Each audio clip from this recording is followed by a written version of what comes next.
So when it all comes down to it, Mel, and this may have something to do with whether the Dolphins do make a move at the top of the draft, or the Chargers make a move, or somebody might make a move at the top of the draft for the quarterback that they covet. The ultimate question is, there's somebody pretty damn talented scheduled to come out next year. Where would you rank Trevor Lawrence in this year's quarterback draft, Mel Kiper Jr.? Well, Burrow would be ahead of him because Burrow, obviously, you saw him on the same field and you saw what happened there. I mean, the thing about Burrow is, Rich, people say, well, 2 years ago he was rated as a late-round pick. Well, 2 years ago the offense has changed dramatically from 2 years ago, and Joe Brady came in. The receivers also improved dramatically. Justin Jefferson, increased phenomenal. I mean, it was staggering, the improvement of him in terms of his production and his consistency. Clyde Edwards-Helaire became a major factor at running back. Remember, it was Brissett was the running back 2 years ago.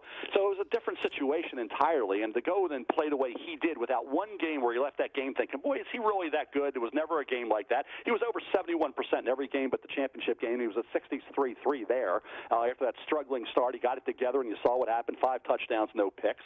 He slips, he dips, he does everything in the pocket. He's got great awareness. He plays with a chip. You got to put Burrow 1. I think with Tua's injury, you might look at that and say Lawrence at 2, and then Tua at 3, and Herbert at 4. So I think Lawrence would be just, and if he were in this draft, I think he'd be slightly behind Burrow and certainly ahead of Tua because of the injury.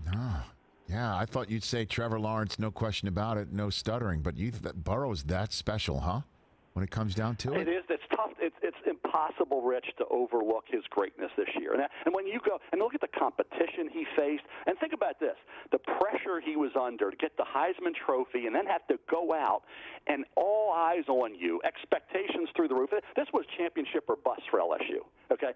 Anything other than a national championship winning that title, winning that final game was a bust. It was all for naught. And to go out and struggle early, and remember, Clemson looked like they had all the answers and everything they were doing. They looked like, boy, LSU could be up against it here. Well, you get into the second quarter, and from that point on, it was lights out. He adjusts, he adapts, he changes. And Brady, it was great to have there as well with him, and they had a lot of talent. But to have no games, 0 games, where he had anything that would make you think that there's a chance he may not be as good as we think he is why Joe Burrow would be number 1, I think, in any draft. And if we look at if he's not as good as he should be, I haven't heard anybody that I respect say, have Burrow pump the brakes. He's not that good. I haven't heard anybody say that. I think the concern was early on, well, it's 1 year. He didn't play that great 2 years ago. But after the way he played this season and played in those pressure-packed games, I think everybody's on board. And I said this, if Joe Burrow is a bust, I think everybody's wrong. Hey, you watched all the way to the end. Thanks for that. Watch more right here.